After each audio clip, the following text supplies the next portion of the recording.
Welcome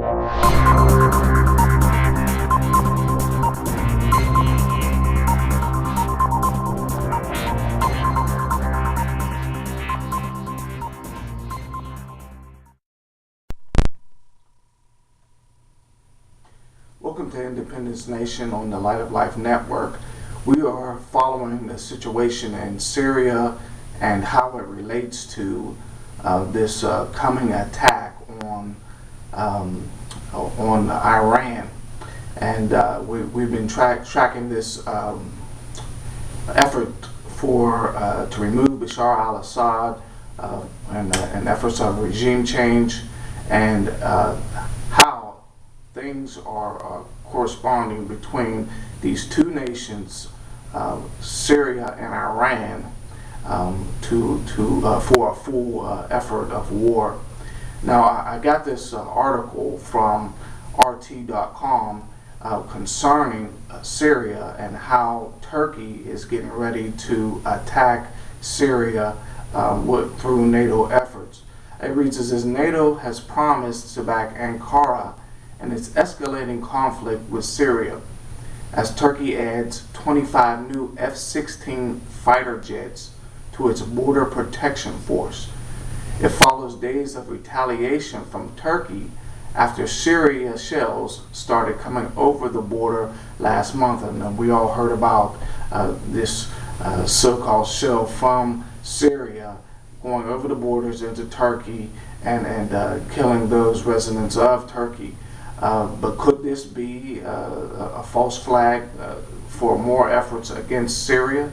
It goes on to read, in quotes, "We have all the necessary plans in place to protect and defend Turkey if necessary." That comes from NATO Secretary General Anders Rasmussen. He told these journalists before a defense ministers meeting in Brussels. Now, a separate convoy of armed vehicles and transports carrying tanks arrived at another border town.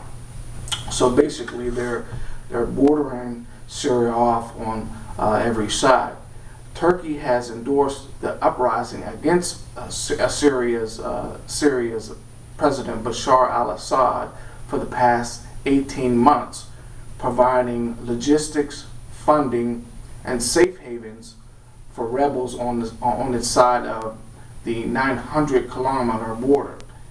Now, this is what's so strange, is that Turkey actually doesn't need NATO's help. So we have to read between the lines here, because Turkey enjoys a sizable advantage over Syria, both in terms of troop numbers and military technology.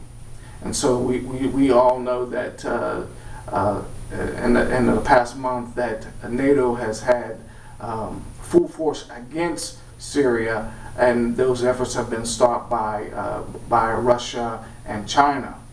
But it goes on that, yes, they have a sizable advantage over Syria, both in terms of troop numbers and military technology, with nearly 1 million troops and over 400 warplanes. Turkey has the second largest army and the third largest air force in NATO. So you see these efforts are coming against Syria, and so one must ask, how does this relate to this coming attack on Iran? Well, most of us know that Iran and Syria have been allies, and they've been allies for a long time. As a matter of fact, since 1979, the alliance between Syria and Iran has had significant impact in both shaping Middle East politics and thwarting the regional goals of the United States, Israel, and Iraq. Now, Syria and Iran are the two parties most responsible for spoiling U.S.-backed peace effort between the Arabs and Israel in order to promote their own Arab Islamic interests. Now, for the United States in particular, they were also the most troublesome countries during the U.S. intervention in Iraq, because they aided, abetted, and armed insurgents. Now, just to go further about the lines between Iran and Syria, the two regimes share common traits, They are both authoritarian and defiantly independent, even at a political and economic cost. Now, Iran is predominantly Shiite, although Syria is predominantly Sunni Muslim. Its ruling family is Alawite, which is actually a Shiite sect. Now, what does this all tie in together? Because Iran and Syria have such great relations and such a great alliance, the effort is to destroy Syria, bring about regime change, and then to attack Iran. As a matter of fact, recent news has showed that the United States and Israel are already in discussions over how they could conduct a joint surgical strike on Iranian nuclear facilities.